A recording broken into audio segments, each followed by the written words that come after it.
Dollar has been the world's dominant currency since the 1920s, when it overtook the British pound.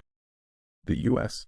has a large and dynamic economy, 26% of world GDP, and a track record of stability backed by investor protections and the rule of law. The size and stability of the U.S. economy means the dollar is an effective store of value and safe haven for foreign investors who have confidence in the dollar. And as Brookings Eswar Prasad notes, economic and geopolitical turmoil serves only to intensify the quest for safe investments, usually leading investors back to the dollar, which remains the most trusted currency. In addition, the dollar is entrenched in global trade and finance. U.S. firms play an important role in global trade. Foreign firms and governments conduct trade in and exchange dollars, even when U.S. companies are not involved in the transaction. In addition, the U.S. is the largest recipient and source of foreign direct investment worldwide. American capital markets are deep, open to the world, and highly liquid, making it easy for foreign investors to purchase U.S. debt. The dollar is easily convertible, easy to buy or sell in foreign exchange markets, while central banks around the world use the dollar to preserve the value of their currencies. The Fed extends swap lines to foreign central banks, providing them with dollar liquidity during times of severe financial stress. Lastly, changing the structure of the international financial system is difficult. The U.S. helps oversee the infrastructure and institutions that dominate the international financial order, including the Society for Worldwide Interbank Financial Telecommunication, SWIFT, an interbank payment messaging platform, and the Clearinghouse Interbank Payment System, CHIPS, an interbank payment clearinghouse.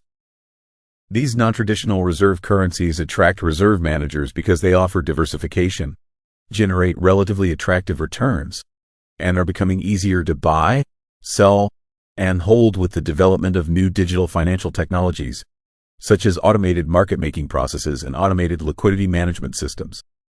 This latter trend is all the more striking in light of the strength of the dollar, which is an indication of a shift by private investors into dollar-denominated assets, or so the relative price changes seem to suggest. At the same time, this observation reminds us that exchange rate fluctuations can have an independent effect on the composition of currencies in central banks' reserve portfolios. Changes in the relative values of various government securities, which reflect interest rate movements, can also have an effect, but the effect is usually weaker and limited to the generally synchronized movements in major currency bond yields. In any case, these valuation effects reinforce the overall trend. From a longer-term perspective, the fact that the U.S. dollar has remained roughly stable over the past 2 decades, despite its declining share of global reserves, suggests that central banks are gradually shifting away from the dollar. The recent focus has been on the dominance of the US dollar, its outsized role in the global economy, as the strength of the US economy, tighter monetary policy and heightened geopolitical risks have helped drive up the value of the greenback. At the same time, economic fragmentation and the potential reorganization of global economic and financial activity into separate, non-overlapping blocks may encourage some countries to use and hold other international and reserve currencies.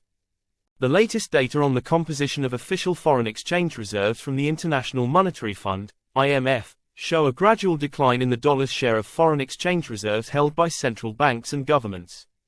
Interestingly, the decline in the US dollar's role over the past 2 decades has not been offset by increases in the shares of the other Big Four currencies, the euro, the yen, and the pound, but rather by a rise in the share of what we call non-traditional reserve currencies, including the Australian dollar, the Canadian dollar, the Chinese yuan, the South Korean won, the Singapore dollar, and the Nordic currencies.